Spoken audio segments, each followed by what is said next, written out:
Attorney Don Rico Capunan. Alright, the starting unit for Binyan. Pamboy Raimundo, Carlo Lastimosa, Mark Pingris, Warren Bonifacio, and Kenny Roaborba for Quezon. LJ Gonzalez, Eman Tagle, RJ Minerva, Vince Pagbuhos, and Joshua Hierro, and Andre, no? Two things for Quezon. Number one, obviously wala si Del Fuentes. And number two, Eman Tagle earning a start in this pivotal do-or-die game number 5. Yep. Also, Simon Sandagon off that bench and RJ Minerva getting that nod for the starting lineup. And definitely Coach Eric trying to shake things up and trying to get this win here today. Basically the same starting unit para dito sa Binyan as Quezon gets first crack at it here. And off the bat, offensive foul ang tinawag laban kay Vince Magbuhos. Again, usually, no, whoever gets to a really strong start, they have held on to the lead and sila rin nagtatapos en route to a victory. So this is gonna be key. Especially it's a game number 5 here in Lucena, Andre. Yeah, I like that you mentioned that, Ken. All throughout the series, makikita natin yung trend here is the team who starts faster and stronger is the team that eventually wins. And in that game 4, makikita mo very uncharacteristic for the Quezon Huskers to start off very slow. Definitely interesting to see here which team gets to an earlier start. Double foul underneath. Mark Pingris and RJ Minerva. That's a win if you're Quezon. Oh, I mean, definitely you need Mark Pingris at the end of the game here, Ken. Kaya whenever you can really try to get him out earlier, it's a win for your team. Alam mo, halos di tayong magkarinigan dito. Oo, kaya nga. I mean, halos puno talaga yung capacity natin dito. Tapos simula pa lang, grabe na yung energy ng crowd eh. This is probably the loudest that I've heard the Quezonians here. They've been successful in this venue. Only one loss as LJ Gonzalez missing on a free. Much like game number 4, medyo 2 minutes into the game na nagkaroon ng first basket in that particular game. This has been the trend in this series. Oh! Someone is down on the floor and it's RJ Minerva. A minute and 14 seconds in. We gotta check the replay there for any second motion. This is Pingris positioning himself.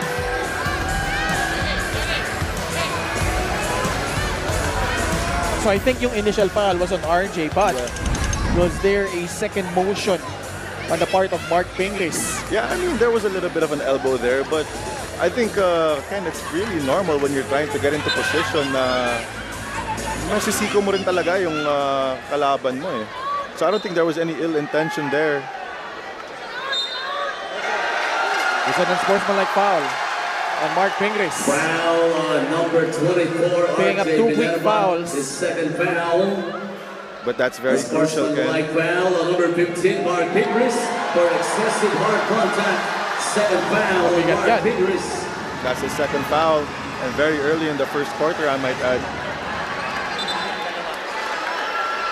Now, if you're Coach Boyet, do you roll the dice and trust your veteran? Pero mukhang tinawag na niya si J. Gimpayan. Yeah, and that's the correct move.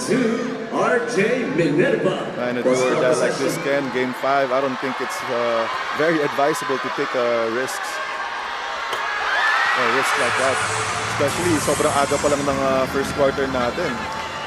Eh, syempre, kung makuha pa ni Mark Pingris yung third foul niya, if hindi siya nilabas, mas extended time natin siyang hindi makikita on the floor. So maaga pa lang, nagawa na ni RJ Minerva yung kanyang trabaho, no? Yep. Get Mark Pingris out of the game. Replacing Mark Pingris. Nakita mo yun mismo yung nag-employ ni Coach Eric, because as soon as Mark Pingris got into the bench, in comes Gab Banal. 14 seconds on the shot clock. Yeah, very good job there kay RJ Minerva to the light of their bench. Nagawa niya yung trabaho niya very early. Skip pass papunta kay Joshua Hierro. He drives, lays it up and in for the first field goal of the Huskers. energy of this crowd. It's insane. Hindi na rin ako nakakarinig ng mga pito ng referee, Ken. Grabe, napakalakas ng pag-cheer ng fans ng Quezon. Tingnan natin kung maapektuhan din ang Binyan dito, but they are a veteran-laden squad. Bonifacio with a couple of threes in the first quarter of game number 4, missing on that one. 2 minutes gone by in the first. LJ, fake, kick out, Cap Banal. Binabantayan ni Warren Bonifacio. Banal puts it on the deck. Lost it. And ball will go back to Binyan. I think he had a layup there, Ken.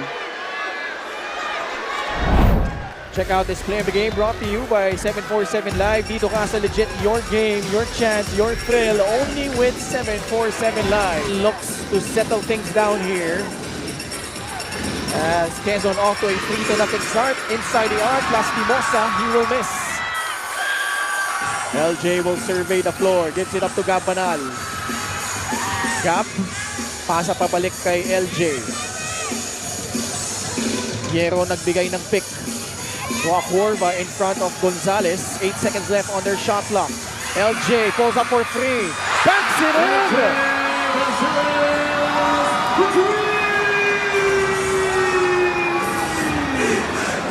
Oh man, the Quezonians, they're into it early, Andre.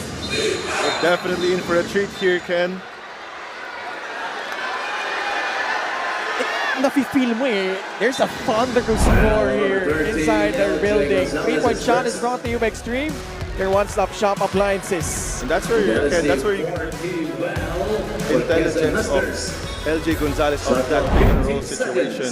Makikita mo na he really wanted that switch on Carlo Lastimosa para mas favorable matchup. But when he didn't get that switch, he took advantage of the late rotation na pagbalik ni Roca Curva and shot that 3-pointer and it went in.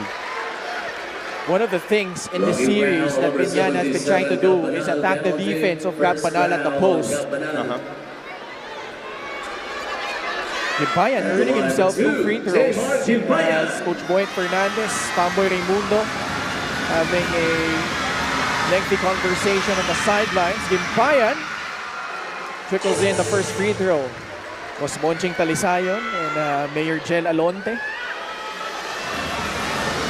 Binyan, the number 6 seed, beating Rizal, actually sweeping them, and then in a closeout game in game number 3 in Batangas, tinalo rin nila yung Tanduay Rom Masters en route to handing themselves a shot at the national stage. But Josh Moyero nails it free from the right wing. You know, I've been looking for that offensive aggressiveness from Josh Moyero this whole series, and what better way to have it in a do-or-die game 5. Good sign for Quezon, Andre, because they did not make any threes in the first quarter in game number 4, but here, finding Joshua Hierro was Gab Banal for the trifecta. Tumalaksak si LJ. Wakworba comes away with it.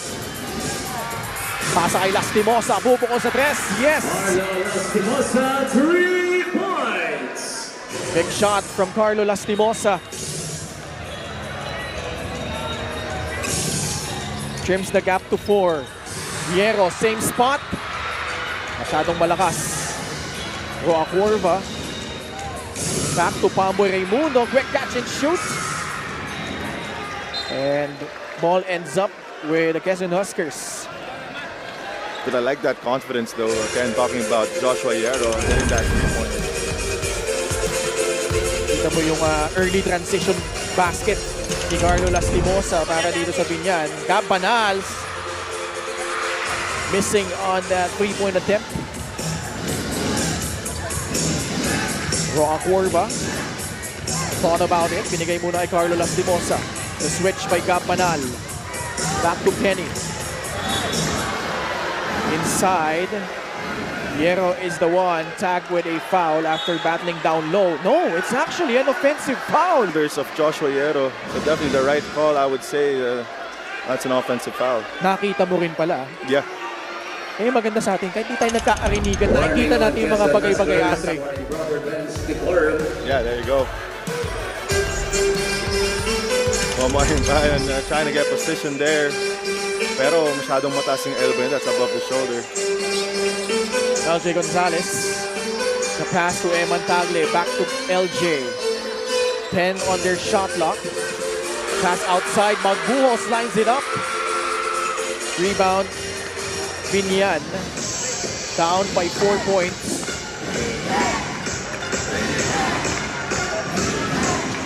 Lastimosa.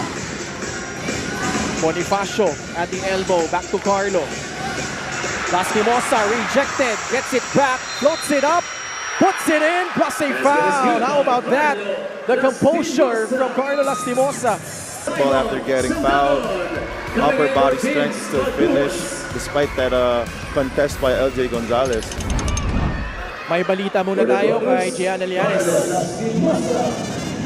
If there's anything that the Binyan Tatak Jelbies had to sharpen daw before today's game, Coach Boyet emphasized on free throws. Actually, natawa si Mark Pingris dito telling his coach na parang may pinaparinig sa kanya. But Coach Boyet shares sa ensayo, naging mataas naman ang kanilang free throw percentage. In fact, starting during the playoffs daw, the team would come into the gym an hour early just for shooting, which he thanks his management saying magastos din mag-rent ng gym ng 1 extra hour. Pero naging worth it naman daw at sana yun ang ipakita nila ngayon to close out this series. Back to you guys. Maraming salamat, G. 8 out of 19 yung Binyan at the line in their last game. As you see, Himpayan score plus a foul. 8-0 run from Binyan after falling down by 7 points early. As we check out his assist of the game, powered by 747 Live. Dito ka sa legit. Yeah, I mean, I like that you mentioned that, Ken. But as we know, Binyan's always been the team to never be faced by any lead, especially throughout all of these playoffs. Numerous times they've been down by more than 10 points at any point at the basketball game. But Binyan's characteristic these playoffs is they always stay cool, calm, collected, slowly crawling back, try to get back in the game, and it's been working for them.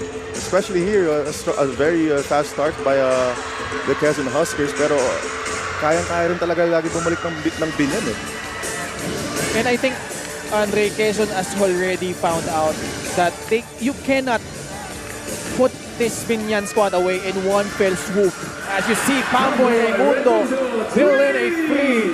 And it's now 11 unanswered points by Binyan. They're up by 4, 13-9. Tamsi, pinuntahan si Gab Panal. Working on Bonifacio. This zone defense by Binyan's been working against QUEZON this whole series. Then parang every time na nagkaka-run yung QUEZON Huskers, Coach Boyet transforms his defense and obstacle to a zone defense, and whenever that happens, nakakahabol yung Binyan. Yeah. Peng Lagrama going under the screen, and Pamboy Raimundo making him pay for it. Saka to your point, Ring, hindi nagkakaroon ng rhythm tong QUEZON. QUEZON is a team that thrives on getting into rhythm.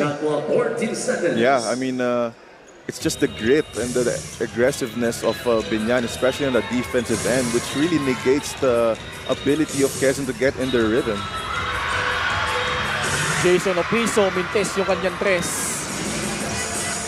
QUEZON has been scoreless for more than a couple of minutes already. Under 3 minutes left in the first quarter, Maestre, pasa kay Roa Curva. Another foul against the Huskers. And they are over the limit. Again, one chink in the armor of the Huskers is their penchant for getting into the penalty early. I mean, that's the reason why all throughout this series makikita mo talaga na mas madaming attempts sa free throw line ang Binyan. At the line for two, J. Mark Himpayan back at the free throw line. Itong free throw na ito ay atid sa atin ng Extreme Appliances, ang subok at kumpletong appliance brand ng Pilipinas. Aray Himpayan, perfect from the line so far, which is a good sign, definitely. Especially with Mark Pingris in foul trouble. Himpayan has stepped up to the plate, getting his free throws, and as a result, 6 na ang lamang ng Binyan, 15-9. Lagrama setting the table for the Huskers.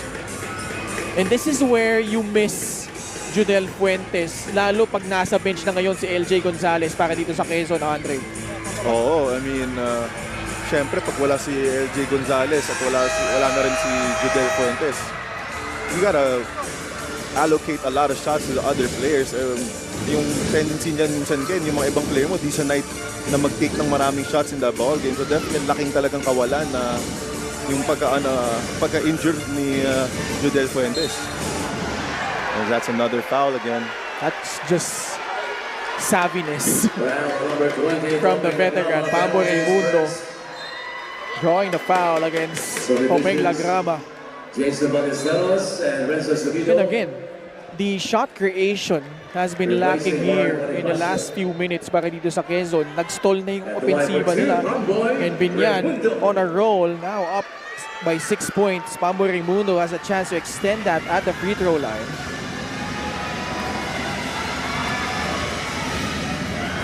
However, missing the first. The MO para dito sa Binyan, you can throw everything at them, but in the end, yung the grit rather, and how they play defense is just suffocating at times to the opposing team.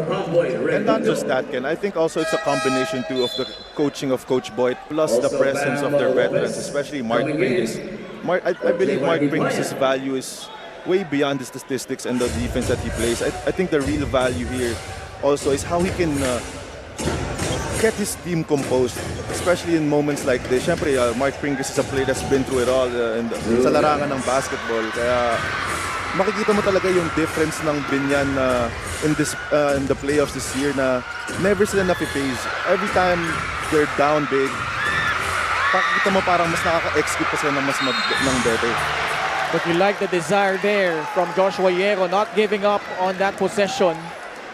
Actually giving multiple possessions, multiple shot opportunities for Quezon. As he earns a trip to the line, Joshua Yero. Christian Pagaran, pinaltan muna si Al Tamsi. Shooting 2, Joshua Yero. Yeah, itong mga wings ng Quezon Huskers, talking about Joshua Yero, Christian Pagaran, Al Francis Tamsi.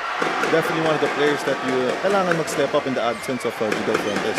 LGR is the official outfitter of the MPBL. Attorney Don Capunan, bit tense on the sidelines with Magnum Rembrere. Pero huwag natin kalimutan, Drea, hindi bago itong sitwasyon na ito for the Quezon Huskers. They faced a similar predicament last season. Had to go into a do-or-die game number 3 against Batangas. And won. And who could not forget rather, itong ginawa ni Jason Opiso, that zip-in in game number 2. When everything you thought was all but lost para sa Quezon, Jason Opiso punctuating that comeback with that putback. As we have our first timeout of the ball game, we'll be back after the short break. They won that game 4 and if they execute their schemes today, malaking chance na manala. On the other side naman, si Coach Eric, next game mentality. After losing that game, next game, you gotta focus in game 5. Very good mentality for both coaches here today. The Huskers scoreless for almost 6 minutes already. Pagaran makes his move, turnaround shot, and finally breaks the drought for the Quezon Huskers. Mabasa 5 ang lamang, 16-11, under a minute remaining in the first period. Mapapansin mo na ang haba rin ng pahinga nito ni LG Gonzalez early in this ball game. Kaya mukhang talagang gusto i-reserve ni Coach Eric si LG para sa endgame. And also the trust on the other guys to step up. Pass broken up. In transition, itong Binyan. Pido, kick out pass. Subino for a long 2, no good. That's just good defensive And that's just good, the defense and the transition there for Quezon, locating a shooter in that corner and still being able to put a hand up and contest that shot. Topeng pulls up for 3. Off the heel. Wawayero, libre para sa 3. Gets that one in. That's huge, Ken. That second three-pointer by Yero, bringing the lead down to just... Yan.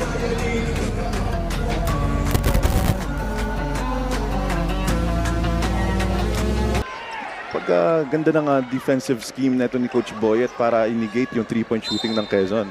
And one specific thing na napansin ko talaga was yung decision ng Binyan to always try to leave the bigs of the Quezon Huskers open on the three-point line, especially si Will Gozum and si Gabanal. They really opt to leave those open. Syempre, if may papatirahin ka naman ng 3 points, di ba, pipiliin mo na sila kaysa si Judel Fuentes, kaysa si LJ Gonzalez. Kaya it was a scheme na was definitely very successful for Binyan.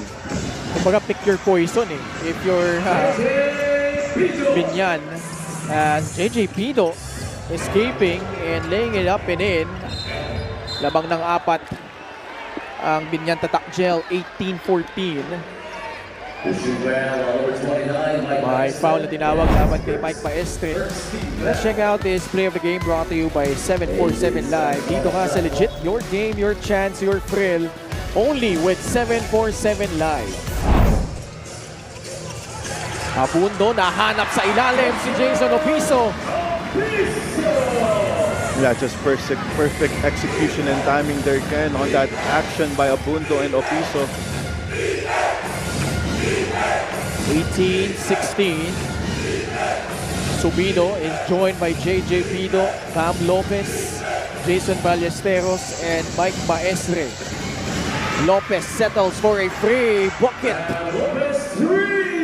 Bam Bam instant offense Lopez, as we say it, doing whatever Coach Boyet needs him to do. And in this situation, every time na bagong pasok siya ni Coach Boyet, napapansin ko, sobrang aggressive niya pag nakatanggap siya ng bola. Titira niya kaagad eh. Saka yung kumpiyansa eh, lalo. Yep. It's just the confidence that Bam Lopez has in his game. Especially the one game where in the third quarter na siya pinasok. Pero pagkapasok niya, tres agad. This of the game is powered by 747 Live. Dito ka sa legit. This was the connection between Abundo and Opiso. But again, going back to Bam Lopez. Now hitting that shot late in the fourth period in game number 3 against Batangas. And ever since then, nag-soar na rin yung kanyang confidence. And pumasok na rin dito in this series against Quezon.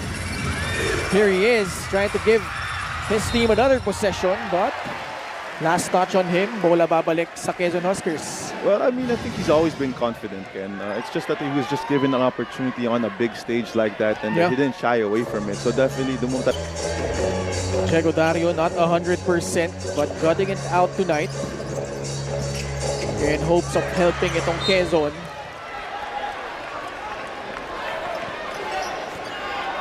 (21-16). Baseline inbound para sa Huskers. The Otep. Tingnan natin ano yung tawag dito. It's a foul. Pushing foul against Jason Ballesteros.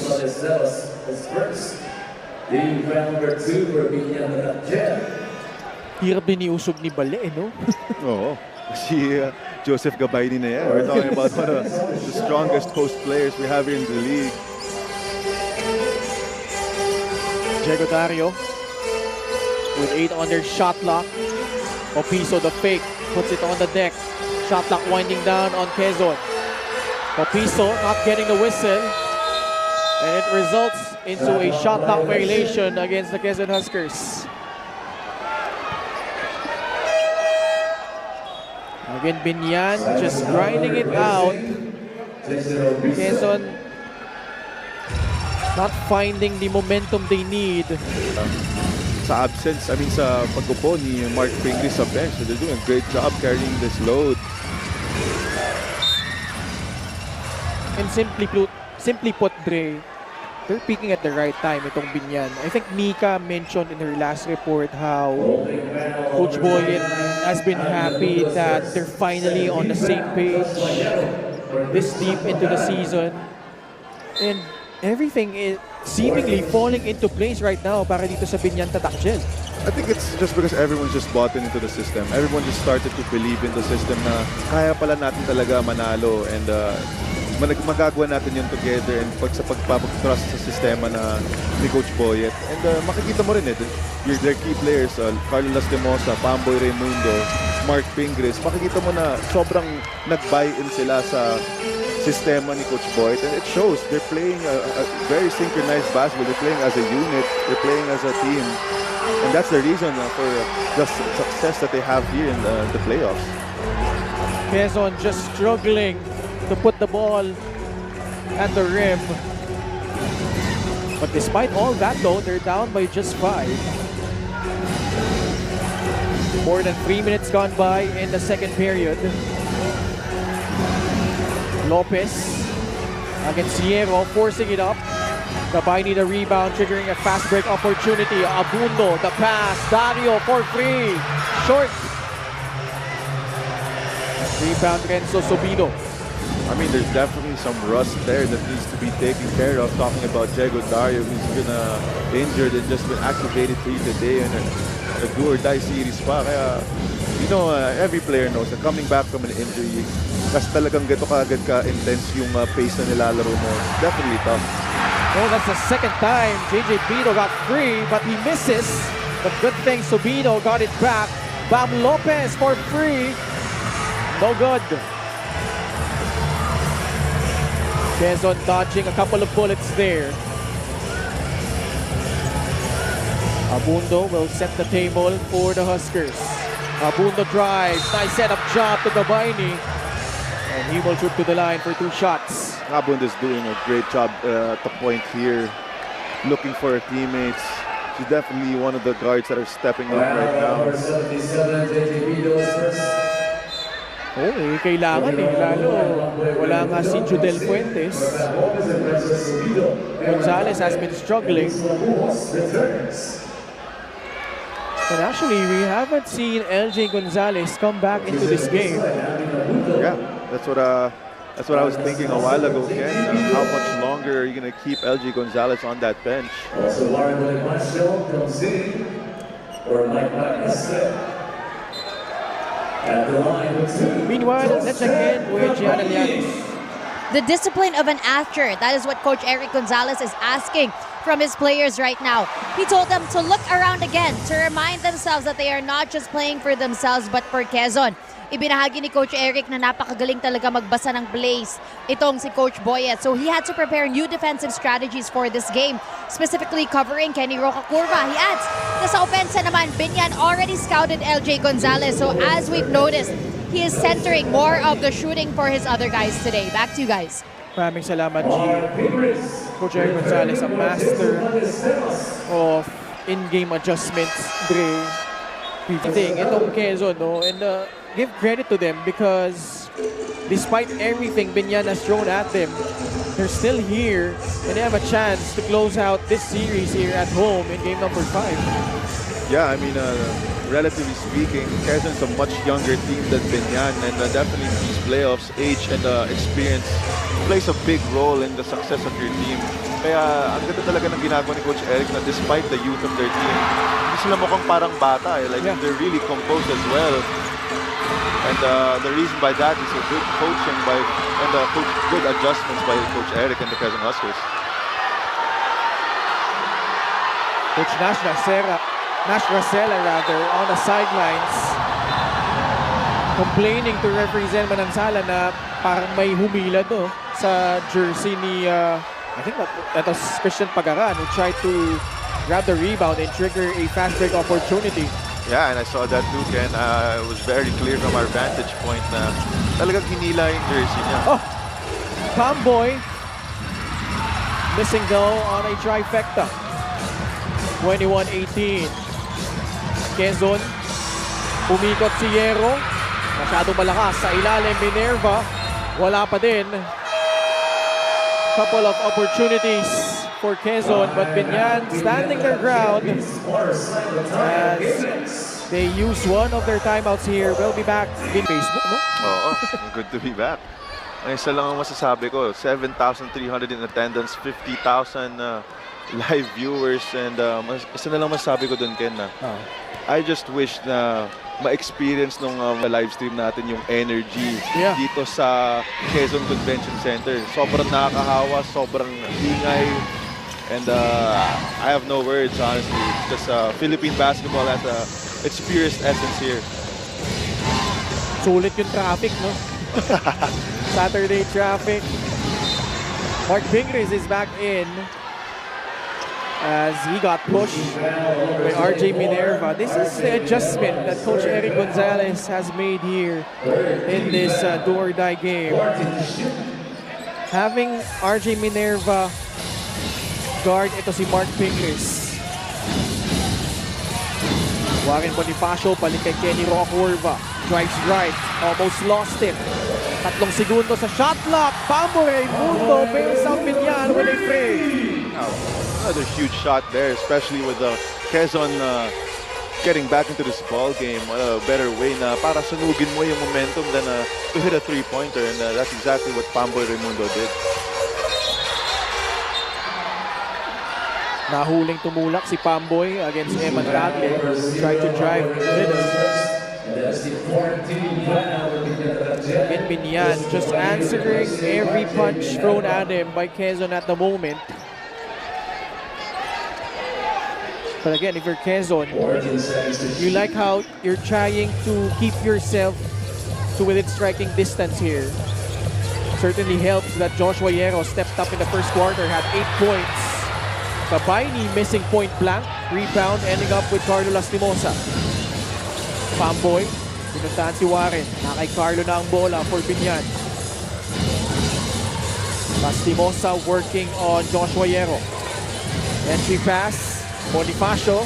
Swing pass, balik kay Lastimosa. Short on that three-point attempt. 3.5 to go in the second period. Skip pass to Yero, balik sa loob, Kabaini. No basket. It's a traveling violation against Otep.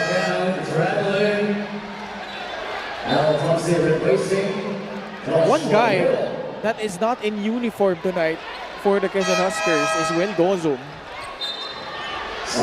And that's why si RJ Minerva is having himself some minutes.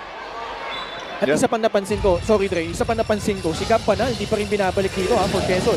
Yeah, I mean, definitely basketball is a game na favorable matchups, and we're not taking away anything from Will Gozum or Campanal. It's just that there are players that are more favorable in terms of defensive matchups, and in this situation, para sa akin, last series ng Quezon, di nga masyado activated si RJ Minerva, but in this series, he's definitely getting a lot of minutes, and one reason for that is how he's defending Mark Pingris in comparison to his teammate Simon Sandagon, that was before the primary defender of Mark Pingris. That's tough if you're Quezon. Yeah. I mean, going back to my point there, RJ Minerva is a less aggressive defender than Simon Sandagon in terms of trying to fight for position, especially on the defensive end.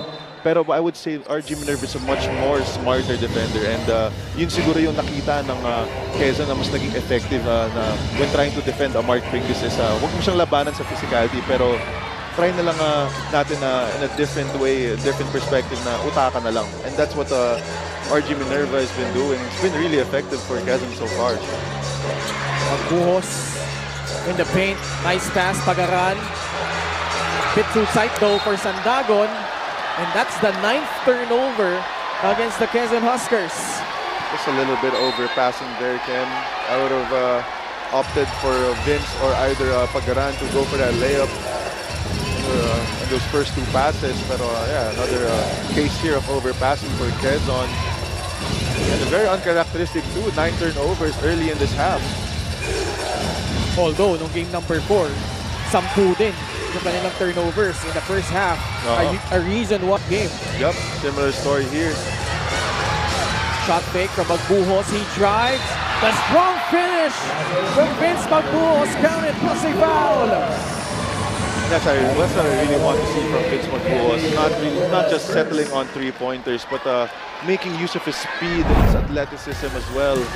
As you see here, using that shot fake and attacking hard and living with the contact. Picks are great move of the game, born for greatness. 3-point play opportunity for Vince Magbuhos. However, missing the bonus free throw. Nonetheless, it's a 4-point lead only for Binyan. Yeah, QUEZON doing a great job here. Ken just staying in this ball game. Despite LJ Gonzalez not playing for the entire second period, but Mark Pingris. And that's the thing that you have to live with when you're trying to defend Mark Pingris single coverage here, Ken. Ever since lumabas si LJ Gonzalez in the first period, di pa siya pinalik dito ni Coach Eric. Curious decision though by QUEZON here. Pingris gives Binyan a free possession lead. Winner-go-home scenario as well against QUEZON. 57-53 in game number 4, winning that one out. Yeah, that's why in these playoffs, ang talagang sabi ko, they've been the upset kings. Kaya sobrang sakto yung game story natin, Defiant. Ken. Yeah.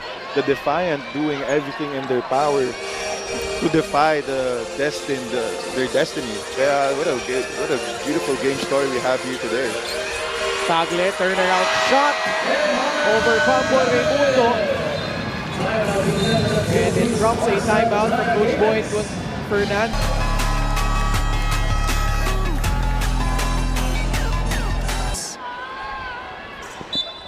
Dami. Iba't ibang bayan to ng QUEZON. Lahat pinanggalingan nito. Titipon-tipon para lang sa Game 5 mo din.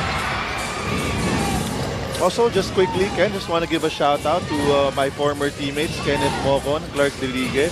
Also, shout out to Rain Lustre. Ingat kayo dyan, and I'll see you guys soon. Thank you for supporting and watching the MPBL. Kenny Rapurva nails a free from the top of the key. Off a timeout. Lamang na ang Binyan, 30-22. The first 3 points here by Kenny Roger Okaforva. QUEZON's been doing a great job negating his offense. Pinawi naman agad ni Vince Magbuhos for QUEZON. And that's the luxury you get when you start by attacking the rim. Talking about Vince Magbuhos. He had a 3-pointer earlier in the second half, but he opted to attack that basketball. And kaya ngayon, nakita naman natin he had a lot more space in that 3-pointer and he hit it. So definitely good decisions there on the offensive end by Vince Magbuhos. Time winding down in the first half. Pamboy, he misses. Magbuhos grabs the rebound. Opportunity for the last shot for the Huskers. This is big. Miero, he misses. Rakurva, the heave. Good line, but just a tad short. And the first 2 quarters are complete. Hit by 5 at the half, 30-25.